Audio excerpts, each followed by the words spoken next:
My name is Sage Haffenecker. Nan Sawyer. Bonnie Snyder. People are dying. Lives are getting washed away like they're nothing. Me and my friend, we heard like 4 bullets. White male, burgundy shirt. The alarms rang and everyone started running. Mixed in with a group of students that were running westbound. In hindsight, we're the ones who go through this every day, and it's our lives at stake. When you see it hit the news, you go, oh, another one? 17 people died, and it does not feel unusual. Suzanne Hanvey. Rachel Kerrigan. Tasha Hipple. I'm Lucy Wing. Mason Sories. Jefferson Lana. Moxie McBrady. Every day that I go into a new classroom, I have to think about where I might go in case there's a school shooting. Can you just try listening to us? Like, I mean, is that too much to ask? Listen to me. Listen to me. Listen to me. How many of you are concerned about safety at your school? All of you. It's clear that this is something that obviously is on your minds. And is it on your mind every day? Does it get in the way of doing the other things you want to do, or whether you want to study, whether you're performing? How does it affect you? So this has been something that's been a part of my life because I was born in 2000, right after Columbine happened. Like, I grew up in a post-Columbine world. All of us have. Like, this is just the life that we live in. And personally, my father works at the school that I go to. And our school has had many bomb threats in the past couple of years that I've been attending MDI. And in this past year alone, like since the beginning of my junior year, there have been many bomb threats to our school and to schools in our district. And my dad sometimes says in the morning, like, remember, wear an extra jacket. You might have to go outside today. There might be a bomb threat. Like, that is something that shouldn't have to happen this day. Like, that shouldn't have to happen to us, 17, 16, 14-year-olds, every day having to worry about what we're gonna wear, what we're gonna do, because we might have to go outside because there might be a bomb threat, there might be a threat to our lives. So your dad is thinking about it every day. Are you thinking about it every day? I am thinking about it every day. Every day that I go into a new classroom, I have to think about where I might go in case there's a school shooting, where I would hide, if I could leave the building through one of the windows. It's something that I think about every time I step into a new room. I was born in 2000 as well, and growing up in that time period, you know, there hasn't ever been a time where there hadn't been a relatively recent incident. And so it's, when a shooting happens, it's really tragic, but it's not shocking anymore. It's not abnormal. It's, when you see it hit the news, you go, oh, another one? And that's 17 people died, and it does not feel unusual. Mason, let me ask you. You're a freshman. Is this something that's been on your mind as you started high school? There's a lot of pressure when you start high school, anyway. Yeah. Is this something that has been an issue for you? Well, I was homeschooled until this year, so going to school, high school, was a very scary prospect for me. And then once I started hearing about all of these shootings, it was very terrifying because I was walking into an environment that I didn't understand and I didn't know anything about. And then on top of that, I had to worry about where I was going to go if something happened or, yeah. So that makes it harder to study and focus on the things you want to focus on. Yes. So when you hear someone say, we shouldn't have any gun-free zones, that just attracts people who know no one's going to shoot back at them, and you hear people say, well, let's start arming teachers. Does that sound like an answer to you? Absolutely not. Sorry. I think the idea of arming teachers is scarier than having, like, I'm sorry, no. It's just, like, the thought of my teacher having a gun on them all the time, it doesn't make me feel safer. It actually makes me more scared. Like, the more guns that you have in a school, the more chance there is that someone who maybe, like, is just really mentally ill or, like, is not having a great day. That's kind of okay. But that just increases the likelihood that they will get a gun and be able to commit mass murder. So, like, I think that is not a solution at all, and I think that it's honestly, no offense, kind of silly. Sorry. Moxie? I have to add on to what Bonnie was saying. At MDI, we switched classes after the first semester, and I would be so nervous, not only coming into school as a freshman, but not knowing these teachers, them not knowing you, and knowing that they have a gun on them. That would be absolutely terrifying to me, because it's just, they can't even match my name with my face yet, and they don't know who I am. How many of you have metal detectors in your school? None. How many wouldn't mind metal detectors in your school? Tentative. And do any of your schools have an armed police officer in the school?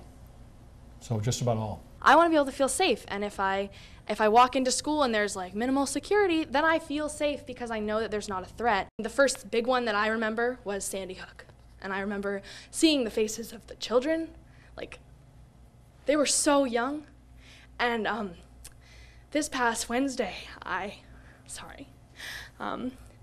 read a little article about like a little blurb on everyone that was shot, and like there was a 17-year-old boy who got a scholarship to college, and he was ready to start his life, and I'm thinking about that, like I'm waiting to hear back from mine. What if that happened to me? Like, that is not okay. And the fact that the man who went to the school and shot those 17 people, that he had access to something that he just has to point and pull the trigger and shoot, and that's scary. That is so scary to me. That's the scary part about this. Jeff, go ahead. The biggest thing for me is it's time to ditch the mantra of we don't think it's going to happen to us.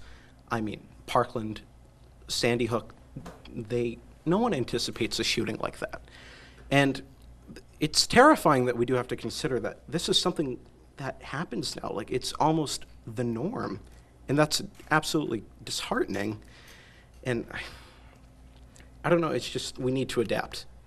Kids should not have to be afraid when they walk into a school. It should be a place where they get to be with their friends, where they get to learn about things that they want to carry into the future. And fear should absolutely not be part of that picture in any way, shape, or form. How many of you have been bullied? In personal experience, I have gotten depressed because of social media. And I think sometimes that can take just even more of a toll than regular name calling. And it can be brutal. Mental health in the U.S. is a huge problem that needs to be taken more seriously.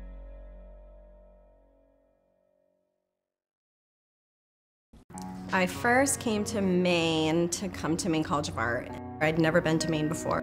I think Maine has so much to offer. Not only the trees or the ocean, but this feeling of being quiet and finding yourself. When I started doing henna for cancer patients, it was really rewarding to see them feel a sense of beauty again. And also helpful for me too, that I felt like I could do something positive. Life doesn't get better by chance, it gets better by change. With a new year comes a new name and a new look. We're now News Center Maine, connecting you to all of Maine. On TV, on our app, website, and social media. The name is new, and so is the look. But one thing will always be the same, our commitment to telling the stories of Maine every day. News Center Maine, your Maine connection. Maine is such a caring place. We are full of charitable organizations and volunteers who are so compassionate. One organization that really inspires me is the Center for Grieving Children. To be able to tell a family that's either lost someone or is dealing with a critical illness, or even refugees who've seen the horrors of war, that there is a place where they can meet people just like them and find joy again, it's a beautiful thing.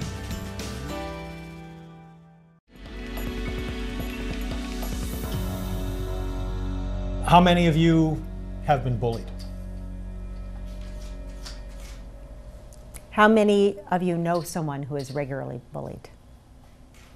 All of you. Do you feel like they have somebody they can talk to within the school?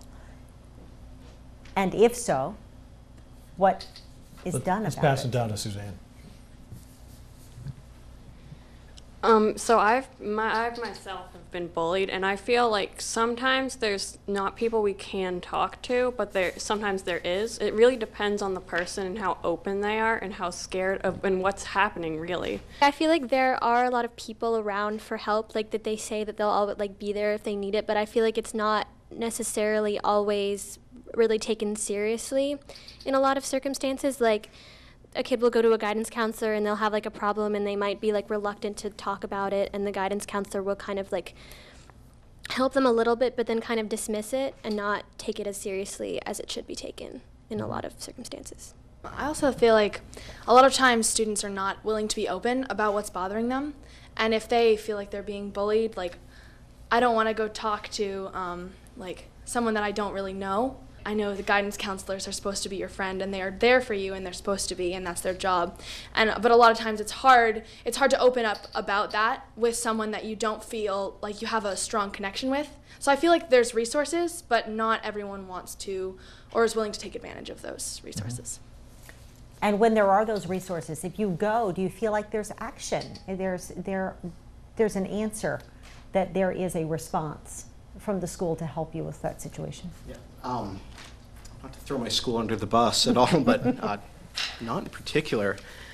I mean, it feels like you're just talking about a lot of stuff to get off your chest that you've experienced, but that's really about it. Like, I mean, I haven't been through that, like, to an extreme, but from what I witnessed, there just isn't a lot of action that's taken place, or if it is, it's super short term, and it's not effective in the long run. Social media is how I found out about the walkout and how I hear about a lot of things, but there's also so many horrible things that happen with social media, like bullying and cyberbullying, and I see it every day. Ever since like I've been on social media, and like as I get older, like a fear of loneliness is induced because you see other people like doing stuff without you, and then you just jump to all these conclusions of like, what did I do? Like, why am I not with them? Did I say something or do something?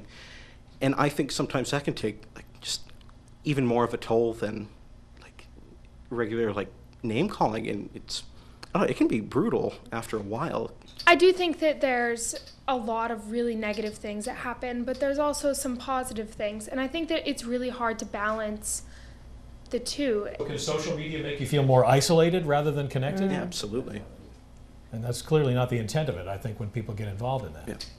When you feel isolated and you see all these other people, like you get really, really depressed. And I have tried, in personal experience, I have gotten depressed because of social media, and I have taken a week off, and it made me feel so much better. So I posted something today, and I noticed that I was constantly like reloading it and kind of like looking for like comments. You're looking for affirmation from Yeah. We all do. How many of you have somebody you go to school with that you worry about? No names or anything, but is there somebody that you feel is not getting what they need? So my question to you is, how do they get it?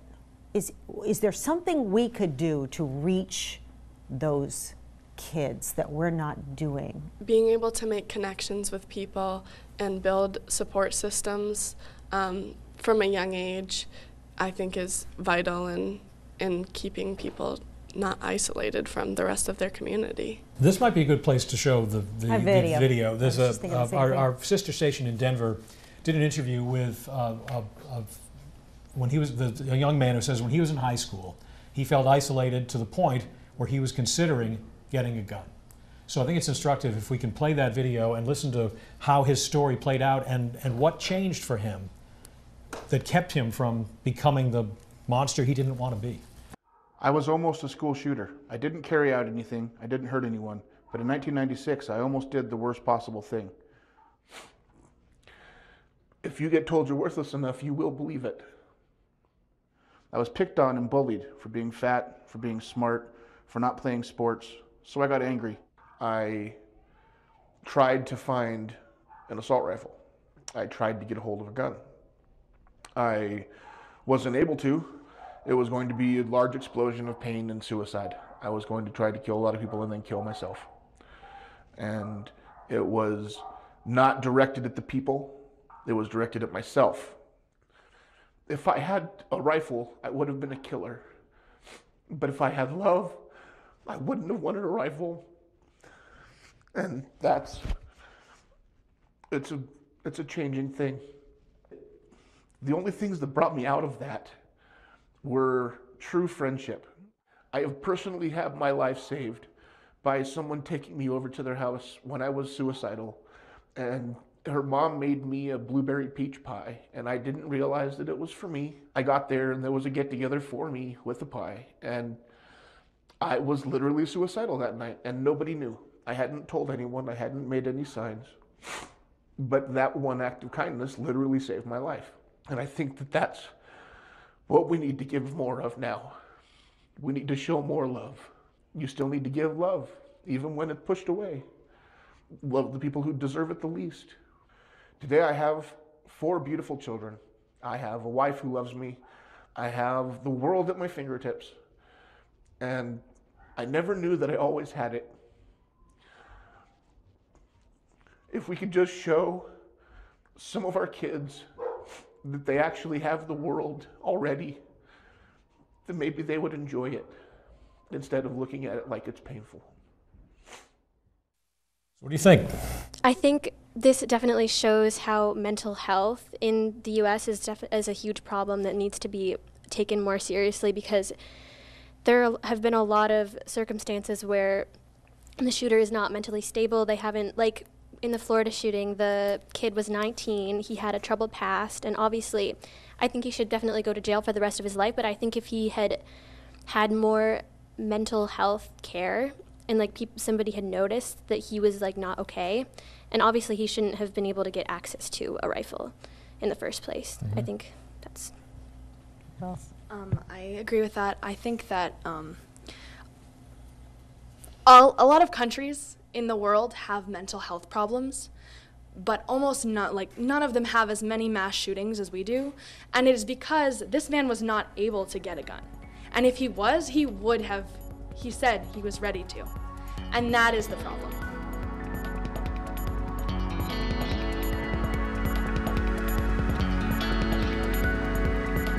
Politicians don't have to go through this. They don't have to worry about going to school and making sure that they're safe. I want to go to school knowing that I can survive the day and come home after. I know enough to know that you aren't doing enough, and you have the power. And if you don't do anything, how am I supposed to change it? I'm disappointed in you.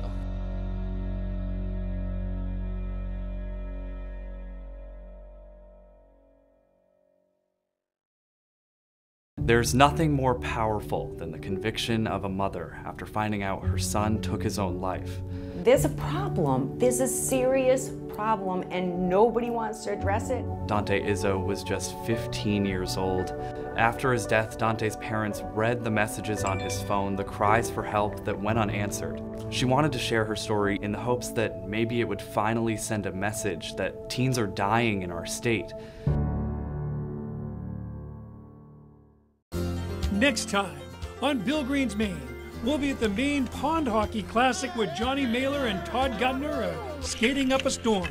We'll meet Zach Fowler of Appleton, who won $500,000 by spending 87 days alone. First things I want to do with this money, pay my taxes so the feds aren't kicking down the door. And we'll look at Maine's role on the 100th anniversary of America's entrance into World War I. Join us next time for Bill Green's Maine. I grew up in a very unique area in the state of Maine, western Maine. It's a true sportsman's paradise that we live in. People don't realize the fly fishing opportunities we have on the coast of Maine. I think it's getting bigger, but we've got some of the hardest fighting fish on the East Coast that come up and spend their summers with us. And if you know what you're doing, you can fish the salt flats at sunrise and catch real big fish on the fly.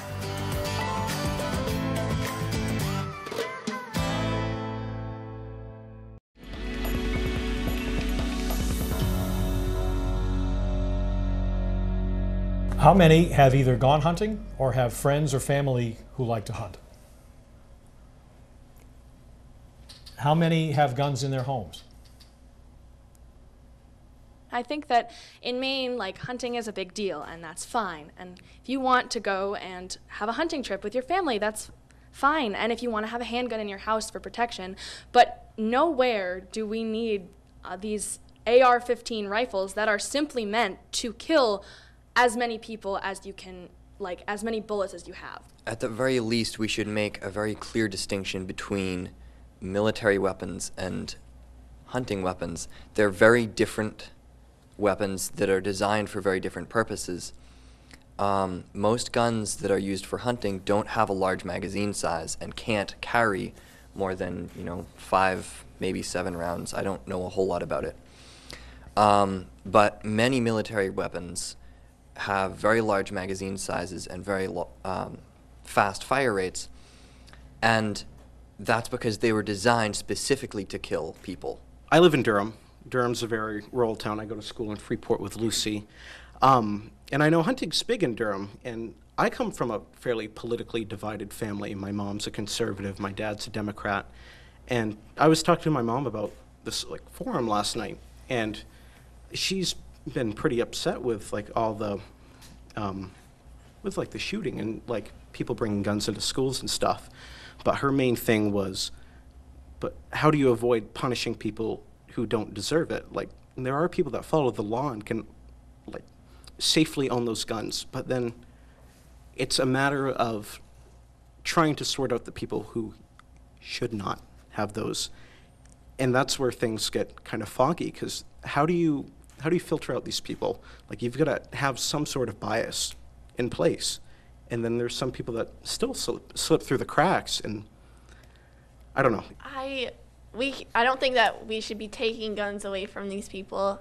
I think that automatic weapons are not very necessary. You don't need them. You don't need to walk around the streets with them. You don't need to go hunting with them. Handguns, if you want to have a handgun in your house to protect yourself, I think that's okay. I don't like the idea of having my teachers have guns on them at all. What about longer waiting periods and more thorough background checks? Where would you come down on that? I think that's an important thing. I mean, background checks are very important. However, they can't always decide. You could buy a gun when you're 25, have a totally clear record, have no mental illness, no signs of mental illness whatsoever, and then 20 years later, you could have developed something, you could have been arrested, and you still have this gun locked up in a safe somewhere. Why do people think that their right to own a semi-automatic weapon that can kill people is more important than children knowing they're safe in their schools? That is confusing to me. That I just don't understand. Everyone can agree, whether you are conservative, liberal, Republican, Democrat, pro-gun, anti-gun, everyone can agree that 17 people being killed is a tragic event that we never want to happen again. But the difference here, and I think that the difference is between a lot of people's reactions, is that some people are willing to give up something that is close to them to make it safer for other people. And I think that's incredibly important. I think that's what everyone should be doing, because I just can't imagine ever thinking that my right to own something is more important than someone else's life. Now, someone mentioned Sandy Hook.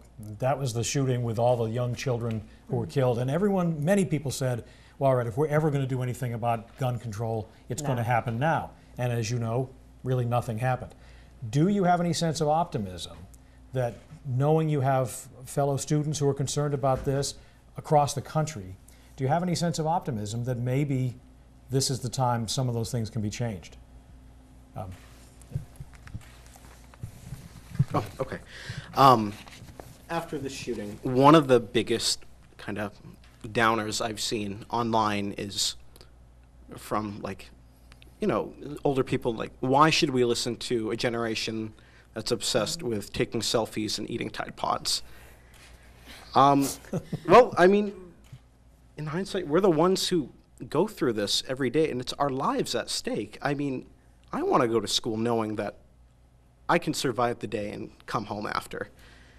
And I don't know, that's my biggest thing. And that's a little depressing, concerning. Is there any hope beyond this? But I mean, clearly no one else is doing anything. So, I mean, if we can get our voices heard, then yeah, we've got some ideas. So, I mean, let's give us a chance. Politicians don't have to go through this. They don't have to worry about going to school and making sure that they're safe. We have to, and they also have much higher security. So many people are just fed up with the government right now and are just angry. And after this happened, our government isn't really doing much to change anything. And I think that the people are getting really mad that the government isn't really taking action, because, like, I don't really know why they aren't taking action, but I think it's the citizens' job to take the action and not just let our foolish leaders do nothing. I think it's our job to do something. If the members of the Maine congressional delegation were sitting right here, what would you ask them to do? I would ask them to not think about their sponsors and not think about the people who aren't going to school, but think about the students that are going to their schools and think about what they are doing to keep those students safe, and that I'm disappointed in you right now.